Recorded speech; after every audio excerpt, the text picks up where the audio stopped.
শেষ দশকে নবী সাল্লাল্লাহু আলাইহি ওয়াসাল্লাম আমাদেরকে জানাতে বের হয়েছিলেন যে এক্স্যাক্টলি কোন রাতে লাইলাতুল কদর। নবীজি লাইলাতুল কদর পেয়েছিলেন, তার কপালে কাদা মাটির দাগ ছিল, ওই রাতে বৃষ্টি হয়েছিল।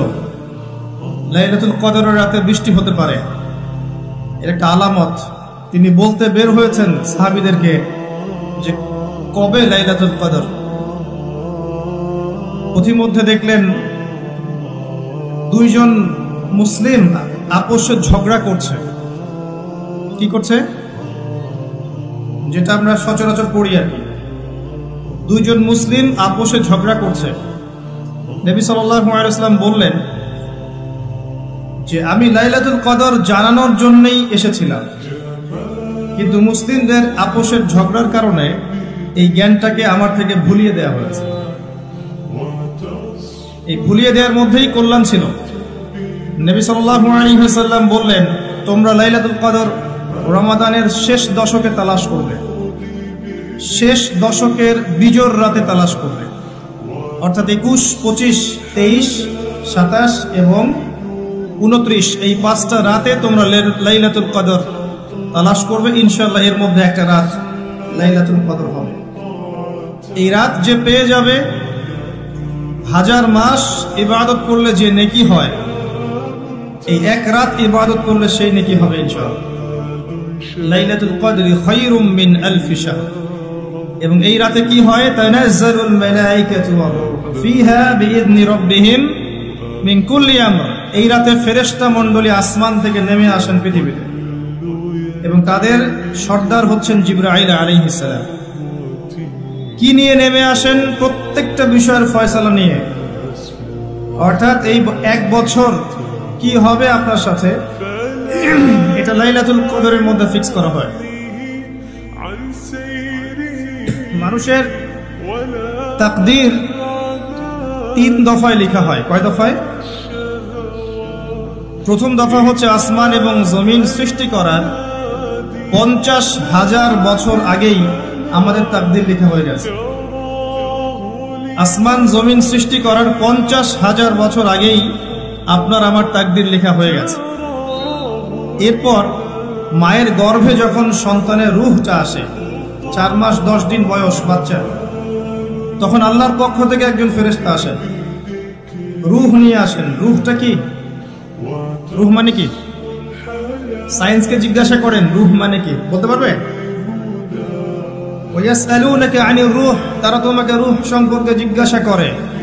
কুলির রূহু মিন আমরি রাব্বি, রূহ হচ্ছে তোমার রবের আদেশ মাত্র, আদেশ। ব্যাখ্যা করতে পারবে না, কঠিন না তরল না বায়বীয়। আল্লাহর হুকুমে এসেছে, আল্লাহর হুকুমেই চলে যাবে, কোনো কারণের দরকার নাই। আল্লাহ যদি বলেন কুন ফায়াকুন, এর নাম রূহ। তারা তোমাকে রূহ সম্পর্কে জিজ্ঞাসা করে। কুলির রূহু মিন আমরি রাব্বি, বলো যে রূহ তোমার রবের আদেশ মাত্র। ওয়া মা উতীতুম মিনাল ইলমি ইল্লা কালিলা, রূহ সম্পর্কে তোমাদেরকে বেশি জ্ঞান দেয়া হয়নি। তো এই রাতে যখন মালায়েকার পক্ষ থেকে আল্লাহ পাক রূহটা পাঠিয়ে দেন মায়ের গর্ভে, মালায়েকা ফুঁকে দেন, তখন বাচ্চা নড়াচড়া শুরু করে, বাচ্চার হার্টবিট পাম্প করা শুরু করে। তখন ফেরেশতা লিখে দেন তার হায়াত, তার রিজিক, সে সৌভাগ্যবান না দুর্ভাগ্যবান, এবং তার পরিণতি কি হবে লিখে দেয়া হয়। দ্বিতীয় দফায় তাকদীর লেখা হয়। প্রথম দফায় কোথায়? আসমান জমিন সৃষ্টির 50,000 বছর আগে লাউহে মাহফুজে লেখা হয়ে গেছে। দ্বিতীয় দফা এখানে। এরপর লাইলাতুল কদরে আগামী 1 বছর কোথায় কি হবে না হবে প্রত্যেকটা বিষয় ফয়সালা করা হবে। লাইলাতুল কদরে, যেটা রমাদান মাসের শেষ দশকে, শেষ দশকের বিজোড় রাতে। অতএব শেষ দশকে আমরা বাজার ঘাটে বেশি ব্যস্ত হব না।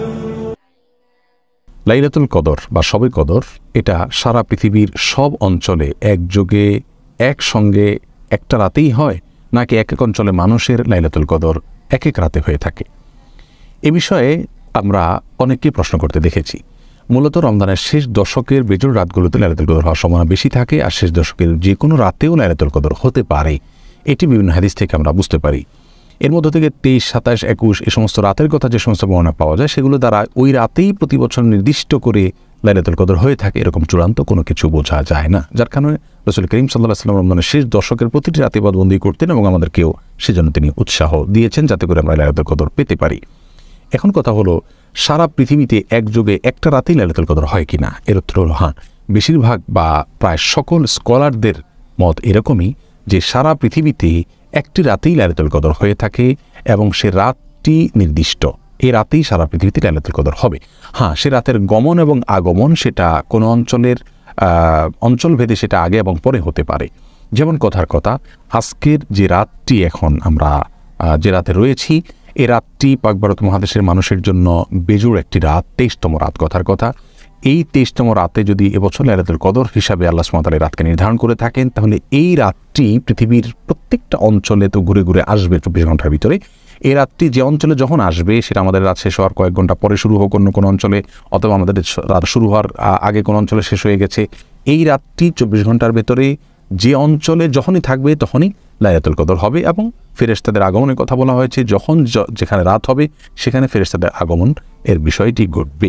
তাহলে রাত একটাই থাকছে, সেই রাতেই সারা পৃথিবীর সকল অঞ্চলে লাইলাতুল কদর হচ্ছে।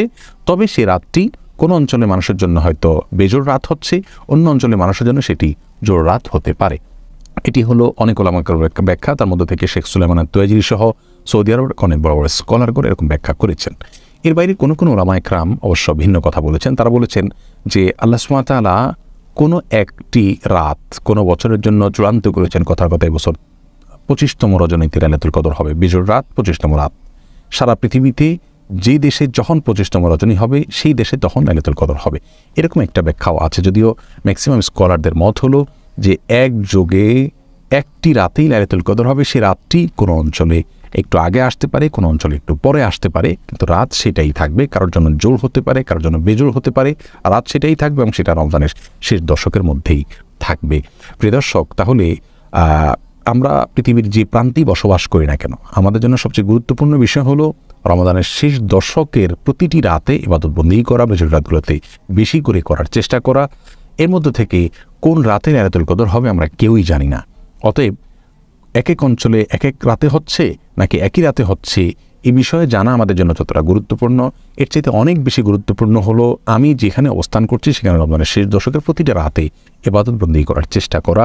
আল্লাহ তাআলা আমাদের সকলকে লাইলাতুল কদর ইবাদতবন্দি করার তৌফিক দান করুন এবং লাইলাতুল কদরের ইবাদতের ফজিলত আমাদের প্রত্যেককে আহরণ করার তৌফিক নসিব করুন।